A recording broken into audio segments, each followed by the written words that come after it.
Hello everybody and welcome back to Herbies Garage. Today I'm working on our 2022 Lifan KPV 150. It's my wife's scooter and we've got close to 300 miles on it now, so it's time to change the oil again for the second time. And I'm going to change the gear oil, transmission case oil, what the book calls it, and that'll be the first time for that. So I want to get this done, and I know it's been requested a time or two, so I'm going to go ahead and get started on this, and let's get this done. All right, let's take a look at the owner's manual. This is for the scooter, KPV 150. Hopefully you can see that. It says the engine oil, SAE 15W40 in the crankcase, 85W90 GL5 in the transmission case. And if you look down here on the clutch type, it says dry inward expansion auto centrifugal type. So it does not have a wet clutch. So do you have to use wet clutch oil, JASOMA/MA2? I mean, that's up to you. I'm going to show you the oil that I'm going to use and the transmission case oil, the gear oil. It recommends a 15W40, and this is what I'm going to put in it, the T4 SAE 15W40. This is very good oil. I use it in all my bikes. This is what I'm going to be putting in the transmission case. It's a full synthetic 7590 gear oil. And if you look at the back at the certifications, it shows right here that it's GL-5. And that's what the owner's manual calls for. So this is going to be good for our scooter. Now I can't get you in here with the camera, but the drain plug is right here where my finger is, and it's a 17 millimeter. You'll see it's got a copper washer on it. Just break that loose. Put your drain pan under it. And of course I warmed the engine up first, and I've let it sit here for a while to drain back down. I also drove it down the street to warm up the gear oil in the transmission case. It didn't get it very warm. It's just got a tinge of warmth to it. Kind of chilly this morning. And if you have one of these copper gaskets, sealing washers, you can reuse it, and I probably will, but I'll show you the millimeter of this in case you want to replace it. It's a 12 millimeter crush washer. While you're waiting, you can take your dipstick out. I like to take a pair of needle nose pliers because it's so hard to get down in there for my hands. And once I break it loose, I can unscrew it by hand. One of these days I'm going to make a little tool I could put down in there where I could get to it way out here. I'll keep it on the bike. Whenever I make it, I'll show you what I did and what I made it out of and all that kind of stuff. It'll be something simple. You could take a small piece of plastic conduit even and just cut a slot in it and stick it over that. And if you get it back here, you get more leverage on it. It'd be really easy just to turn it by hand then. But getting down in here, this hole is pretty tight if you've got bigger hands. My hands isn't even really that big. It's just kind of tight area. But you want to clean your dipstick off. And then once your oil's done draining, go ahead and put your drain bolt back in it.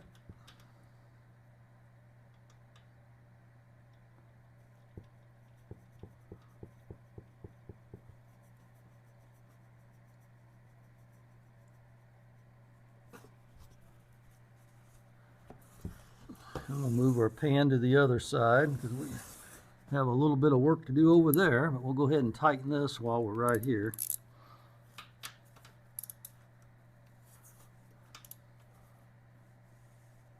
As you can see, I've got my jack. As you can see, I've got my platform jack underneath of it. There's a couple of tabs on the frame here that it sits on. There's also a part of a frame that sticks out here. That way I can have full access without my center stand being in the way. Makes it a lot easier.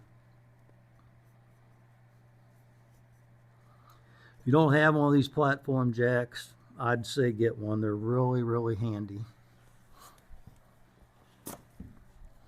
And this is also a 17 millimeter, so the same socket that fits your drain plug fits your screen cap as well. That's really handy.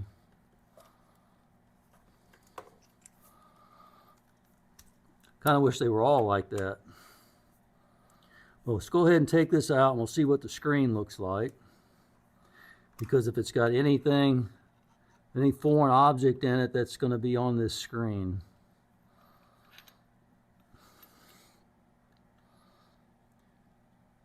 And it looks like it's perfectly clean. It's like my O-rings come off of my cap. Gotta put that back in. And as you can see, this has got a progressive kind of spring on it. It's tightly wound and it's got a small hole at the bottom and it opens up as it gets to the top. The tightly wound part goes down into the cap so that this fits down in there like that.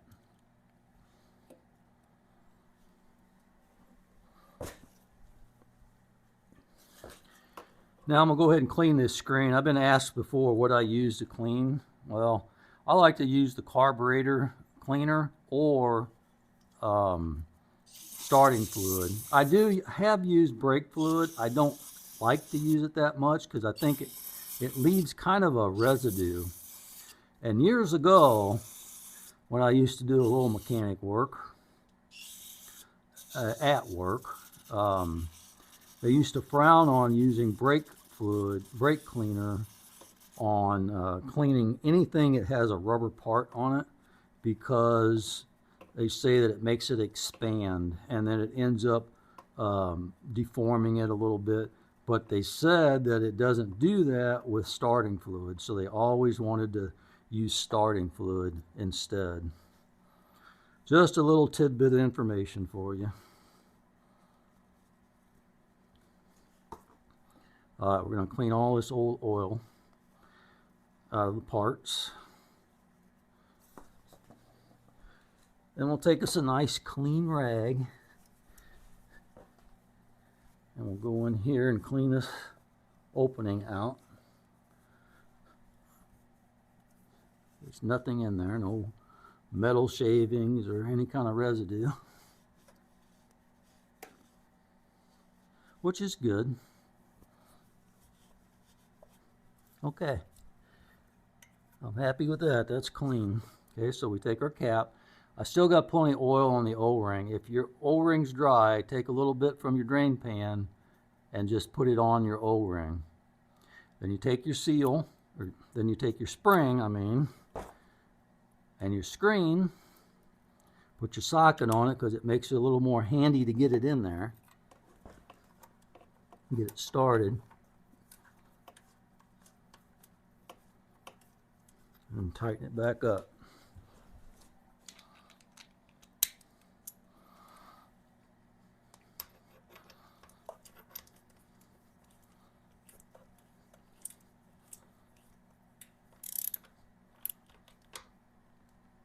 That's it. It doesn't need to be overly tight. Okay, now we'll move the drain pan.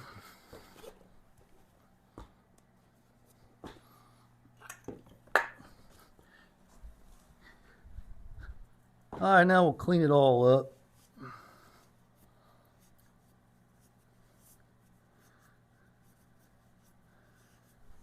Gotta make sure there's no oil residue on it because we're going to be checking for leaks.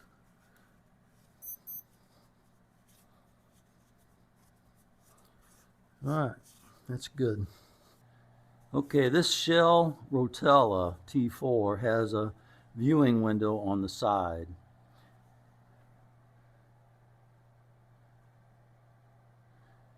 And it looks like I'm between a quart and a quart and a half. It's somewhere like right in the middle. So it's going to take most of this. It's only going to take a little bit less than a quart, more than likely.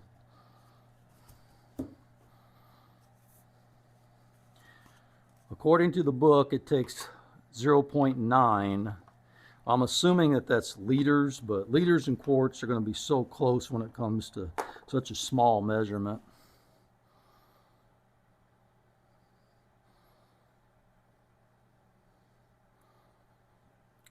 And you have to keep in mind that depending on how much you drained out of the engine, you might still have a little bit of oil in there. So don't just rely on the specs in the owner's manual.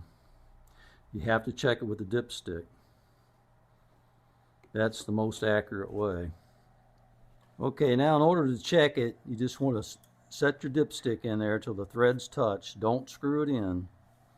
Pull it out and read it.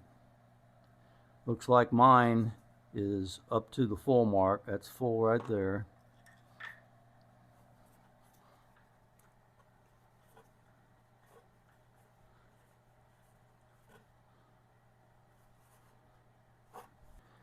Now the oil's filled up, so now I'm going to go ahead and start it.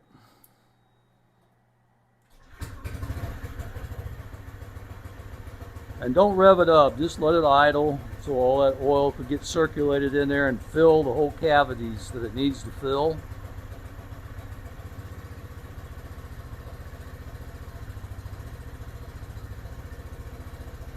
And just let it idle for a little bit. 2 or 3 minutes would be good enough. And once you let it idle for 2 or 3 minutes, go ahead and shut it off. Then you have to let it sit and rest and drain back down. While we're waiting for the oil to drain down, we'll go ahead and change the oil in this gear case. Now, I'm going to show you, there's several bolts down here. How do you know which bolts is which? All you have to do is look for the copper colored washer. The top colored washer behind the bolt is going to be our check and fill. Down here at the bottom with the copper colored washer is going to be our drain. So first thing you want to do is take out the check and fill, the plug.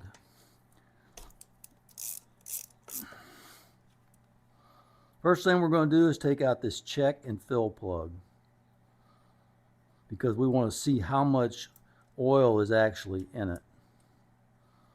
And see, it's got a copper washer.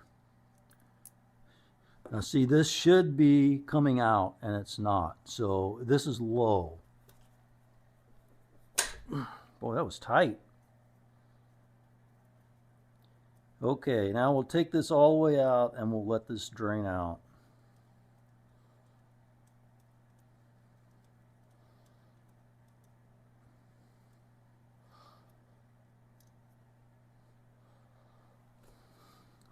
Okay, it looks like this sealing washer is a 8.4 millimeter. So an 8 millimeter will probably work. I would imagine this is an 8 millimeter bolt. Yeah, it's a 7.7 millimeter. So an 8 millimeter sealing washer will work on this. Now, since this is an old opened container, I'm just going to use this to kind of flush this out a little bit since this is its first change. I'm just going to empty this out in here.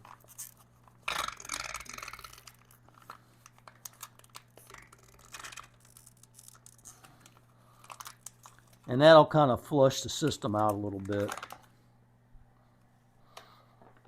Okay, it's down to a drip, so let's go ahead and put the drain plug back in.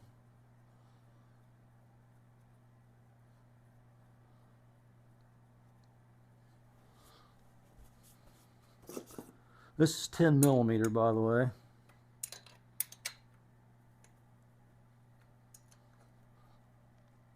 That should be tight enough.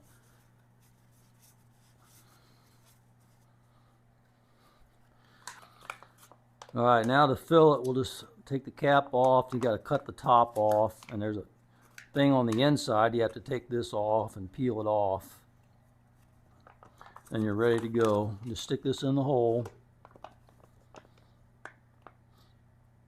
And just slowly feed it in. This doesn't take very much at all. What'll happen is if you get it too full, it'll just start running out of the hole. And let it run out till it's almost to where it's just barely slightly draining out.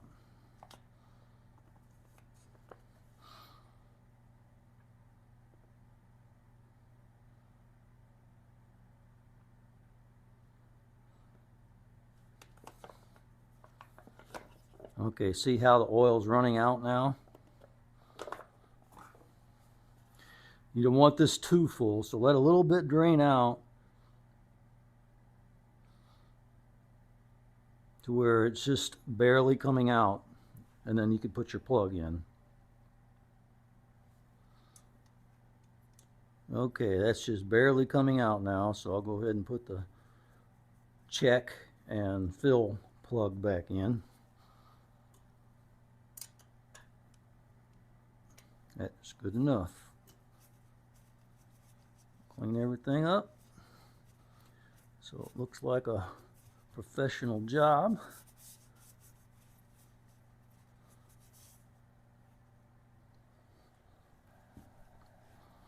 It's been sitting quite a while now, so let's go ahead and take the dipstick out of it and we'll recheck it. Now whenever you check this oil level, you have to make sure that this is level. The bike is level. Don't leave it on the side stand. Have it on the center stand or level on a jack.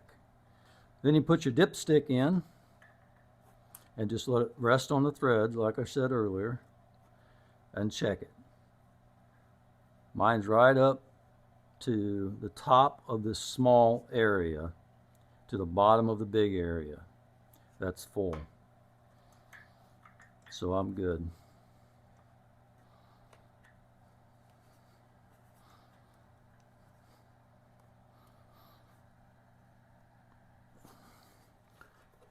Wipe our greasy paw prints off of it.